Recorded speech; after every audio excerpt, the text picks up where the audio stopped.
Sir आज क्या कार्यक्रम और कौन सी चीज़ को लेकर आप लोग यहाँ पर आए हैं आरबी घाट में सर? देखिए, मैं बिहार सरकार को धन्यवाद देता हूँ कि महानंदा नदी पर 40-40 किलोमीटर पर पुल नहीं है। एक डंगड़ा में, मस्तान चौक में, फिर तैयबपुर में।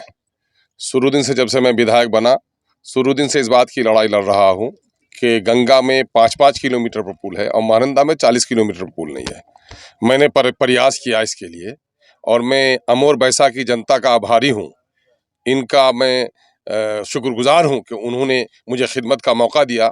मैं बिहार सरकार का भी शुक्रिया अदा करता हूँ जिन्होंने मेरे प्रस्ताव को तस्लीम किया, मंजूर किया और आज इस पुल को मंजूरी मिल गई। इसका टेंडर फाइनल हो गया, ठेकेदार अपना कैंप लगाने लगे हैं। मुझे बड़ी खुशी है। मैं बल्कि माननीय मुख्यमंत्री जी से कहूँगा, पुल निर्माण के मंत्री से कहूँगा कि आप लोग आइए और इसका शिलान्यास कीजिए। वर्ड नहीं तो आज भी कम अज़ कम जो अभी आचार संहिता लागू होने का मामला है उससे पहले कम अज़ कम पटने ही से आप लोगों का शिलान्यास कर दें, इसकी मैं गुजारिश कर रहा हूं।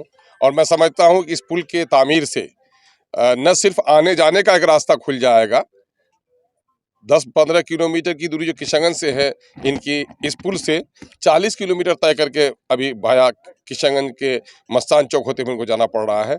ये पुल से सिर्फ दूरी नहीं घटेगी बल्कि अमोर बैसा की समाजी, तालीमी, इक़्तिसादी जो उनकी मुआशी हालत है, जो उनकी इकोनॉमी है, जो उनका कल्चर है, उनका एजुकेशन है, सब पर इसका बहुत ही मुस्बत असर पड़ेगा। हम उम्मीद करते हैं कि इस पुल से एक नया इनकलाब आएगा कान के मार्केट में भी और हमारे अमोर बैसा में भी। और ये मामला सिर्फ यही नहीं है बल्कि इस पुल का जो हमारा वो है, आप उसमें लिखा हुआ है कि SH to NH, यहाँ से फकीर टोली SH से, अमोर के SH से लेकर के NH कानकी तक जोड़ने वाला रास्ता भी हमारा लाइन पर है और इंशाल्लाह मैं समझता हूँ ये बड़ा इनकलाबी कदम आप होगा। मुख्यमंत्री जी के लिए धन्यवाद समारोह कर रहे हैं और आपके विपक्ष कह रहे हैं ये तो विधायक जब TRP ले रहे हैं, सारा प्रयास तो हमारा पहले का सब। अब उन विचारों को अगर किसी के मजाल है तो एक लाके दिखा दे, किसी की मजाल है कि अगर लगा दे।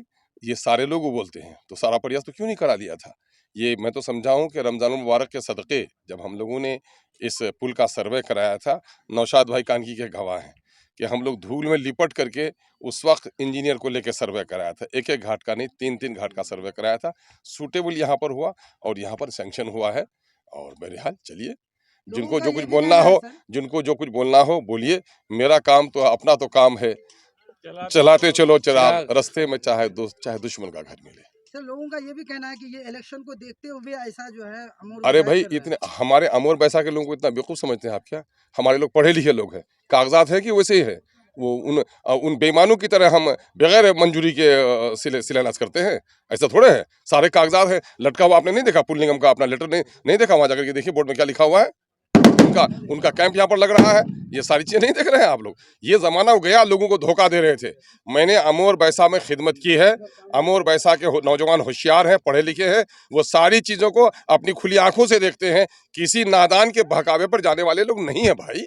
सर जब से ये वीडियो रिलीज हुई आपकी अभयपुर घाट की ये जो ब्रिज को लेके, उसके बाद से सबसे बड़ी चीज जो निकल कर ये आ रही है कि कहीं ऐसा ना हो कि जिस तरह से खाड़ी पुल को लगातार उसके लिए प्रदर्शन भी हुआ, लोगों ने आवाज उठाई, कहीं ऐसा तो नहीं कि ये अटक के रह जाए। मैं आपको बता दूं, खाड़ी पुल के लिए जिन लोगों ने भी आवाज उठाई, मैं उन तमाम तो उन लोगों का शुक्रगुजार हूँ।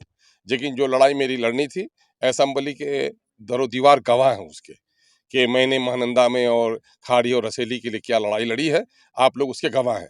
और अंदर मैं आपको खबर सुना रहा हूँ कि 32 करोड़ से खाड़ी का एक्सटेंशन का काम, चूंकि अब 2 विभाग से काम होगा, RWD WRD water resource department भी उसमें शामिल हो गया है। उसमें पूरा तरफ एक लंबा बांध बांधा जाएगा खाड़ी से लेकर के महिषपत्रा तक, और वहाँ पर भी रसेली में भी, है ना, बांध कम पुल का स्पेन बढ़ेगा।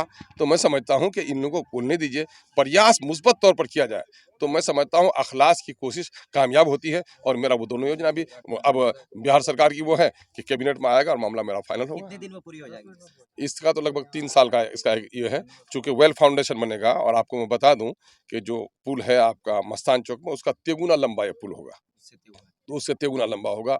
1113 किलोमीटर इसकी लंबाई है। 1113 मीटर, यार 1113 मीटर का मतलब है 1 किलोमीटर 113 मीटर। तो एक लंबा पुल है, तो जाहिर है इसमें तो समय लगेगा, वक्त लगेगा।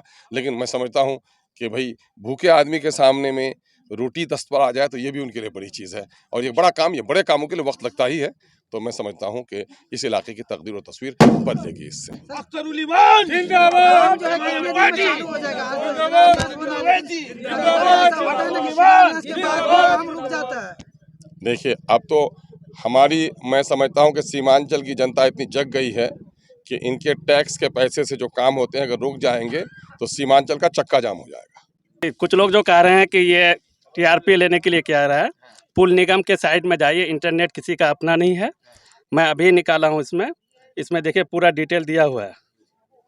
ये देखिए पुल निगम के साइड में जाइए, साइड में जाने के बाद आपको पूरा डिटेल मिलेगा कि कितने का एस्टिमेट है, क्या है, नहीं है। यहाँ पर पूरा देखिए HLRC ब्राइड 1311 मीटर अप्रोच ये है क्या आपका SH99 बैसा टू NH31 कानकी।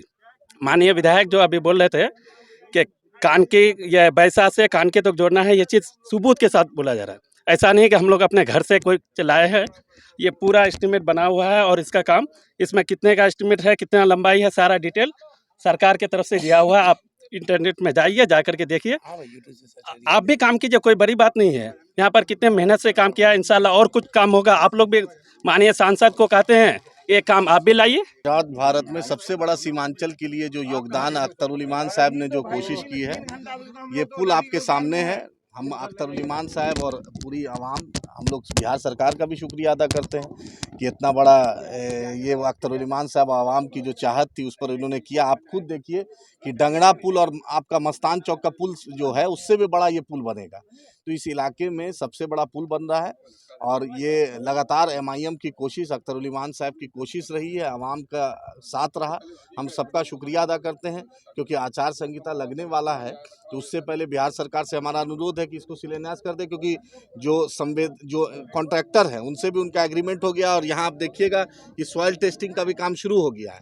इसीलिए हम अनुरोध था कि बिहार सरकार भी इसको कर दे। ये बहुत हम शुक्रिया अदा करते हैं सभी लोगों का जिसने प्रयास किया, खासकर यहाँ के स्थानीय विधायक अख्तरुल ईमान साहब का शुक्रिया अदा कर रहे हैं कि आपने देखा भी उस वक्त के जो मिनिस्टर थे, उन्होंने मैं असेंबली में भी बोला कि अख्तर साहब आप लगातार इस मुद्दे को उठाया और इसलिए आज ये हो पाया है। तो यही क़यादत इसी को कहते हैं कि अपनी आवाज़ अगर आप बनाइएगा, अपने लोगों को जिताइएगा, अपनी आवाज़ बनाइएगा, अपने लोग का साथ दीजिएगा, तो पुल पुलिया सड़क या कोई भी ऐसी चीज़ नामुमकिन नहीं है। सरकार बनाएगी लेकिन सही वक्त पे आपको अपनी आवाज़ पहुंचाना पड़ेगा। हमारे साथ यहाँ के स्थानीय लोग भी हैं, पुराने पॉलिटिकल लोग भी हैं जो लोग इस एरिया को देखे हैं। इन लोग से भी आप अपनी बात ले सकते हैं। हम सबका शुक्रिया अदा करते हैं और ख़ासकर अपने विधायक अख्तरुल ईमान साहब का शुक्रिया अदा करते हैं कि इतना बड़ा कामयाबी मिली, और आवाम का शुक्रिया कि आवाम ने जो ताकत दिया था, अमूर में उनको जो जिताया था, उसका एक नजराना, एक तोहफा, एक छोटी सी कोशिश है। अल्लाह के फजल से इंशाअल्लाह ताला ये काम जारी रहेगा।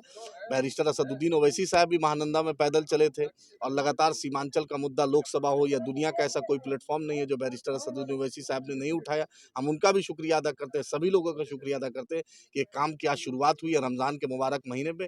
अल्लाह ने चाहा तो जल्द से जल्द आपको और बेहतर दिखेगा एक MIM की क़यादत में, और यहाँ के लोग की अगर ताउन रहा तो इंशाल्लाह ये कारवां बढ़ते रहेगा। 1947 के बाद भारत जब आज़ाद हुई थी, 1947 के बाद आज तक हमारे इस लोकसभा किशनगंज में कितने विधायक आए, कितने मंत्री आए, कितने MP आए, लेकिन अल्लाह तबारक तआला का एक कौल है कि मैंने जिस बंदे से, जिस इंसान से, जिस तरह से MLA बना करके उन्होंने खिदमत लिया, हमारे अख्तरुल ईमान साहब का जो हमारे अमूर के MLA हैं, ये ऐतिहासिक काम है दोस्त। हम लोग हमेशा अपना महानंदा का उस पार जितने भी ग्रामीण लोग हैं, उस दिन मैंने बोला, आज भी मैं बोल रहा हूँ, चाहे सिरसी हो, हपनिया हो, सब लोग टूटे हुए हम लोग हैं। चूँकि यहाँ पर मामला सिर्फ पुल का मामला नहीं है, यहाँ पर जो सुविधा हम लोग किशनगंज के बच्चों को दे पा रहे हैं अब तालीम के एतबार से, चाहे वो खास लड़का हो या लड़की हो, या आपको स्टेशन पकड़ना हो, किशनगंज नज़दीक आप जिला है आपका, लेकिन आप कटिहार जाते हैं, क्यों जाते हैं? डिस्टेंस की वजह से जाते हैं कि रोड पुल नहीं है, हम इतना दूर घूम के आएंगे। अब ना मेडिकल का मामला है, कोई डिलीवरी का मामला, किशनगंज जिला लाना हो या आपको कटिहार ले आना हो, तो आपको दूरी का मामला है। ये बहुत ऐतिहासिक काम है। अल्लाह से दुआ कीजिए कि हमारे अख्तरुल ईमान साहब को, जो हम लोग नेक्स्ट तैयारी कर रहे हैं, लोकसभा 2024 में आएंगे तो सिर्फ हमारा किशनगंज जिला ही नहीं, सीमांचल ही नहीं, पूरे बिहार में तरक्की करेंगे इंशाअल्लाह। ये हम लोग सभी लोग दुआ कीजिए। रमज़ान का महीना है, हमारे ऐसे शेरे बिहार को हमारा पार्लियामेंट में पहुंचना चाहिए। मैंने हमारे शाहिद भाई के प्रोग्राम में हमारे रहमतपारा में मैंने एक बात बोला था, लेकिन देखिए अल्लाह जो कोई कबूल कर लेता है।